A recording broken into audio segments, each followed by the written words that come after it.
3 साल हो चुके थे बेटे को अपना घर छोड़कर विदेश में बसे हुए। 3 सालों में बूढ़ी माँ और ज़्यादा बूढ़ी हो गई थी। 75 की उम्र में सुलोचना देवी की याददाश्त काफ़ी कमज़ोर हो रही थी। उन्होंने राजमर्रा की चीज़ें याद रहती, लेकिन उन्हें हमेशा याद रहता था वह उनका बेटा था।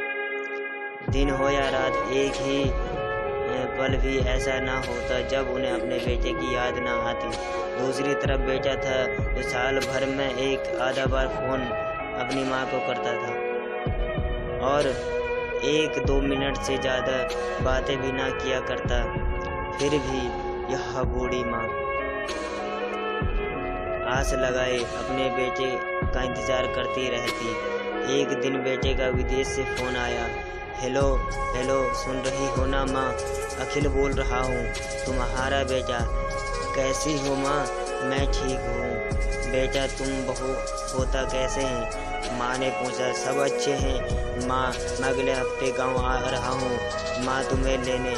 अब हम सब साथ में ही रहेंगे लंदन में। तुम्हारी बहू कह रही थी माँ को यहाँ अकेला रहकर अच्छा नहीं लग रहा होगा, माँ को भी साथ ले आते हैं, वह परेशान हो रही होगी। बेटे ने कहा। माँ की बूढ़ी सूखी आंखें आंसू से भीग गई। उनके कमज़ोर शरीर के नस नस में खुशी की लहर दौड़ गई और बेटे और बहू का अपने प्रति प्रेम देखकर माँ का मन खुशी से भर आया। बेटे ने आगे कहा। माँ तैयार रहना, मुझे ज़्यादा दिन की छुट्टी नहीं है। जिस चीज़ से इतना पैसा लेकर रखना है रख लो, और प्रॉपर्टी डीलर से बात कर लेता हूँ। घर के लिए माँ ने पूछा। हाँ माँ, गांव का घर हमें बेच देना पड़ेगा।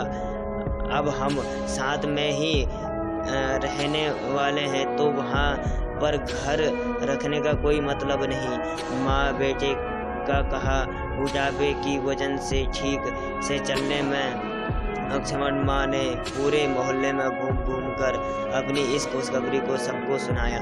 सभी को खुशी हुई। सबको लगा माँ जी के आखिरी दिन अपने परिवार के साथ खुशी से बीत जाएंगे।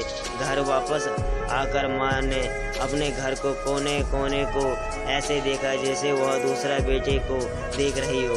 देखे भी क्यों नहीं, उस घर को अपने बेटे से कम थोड़ी समझा था।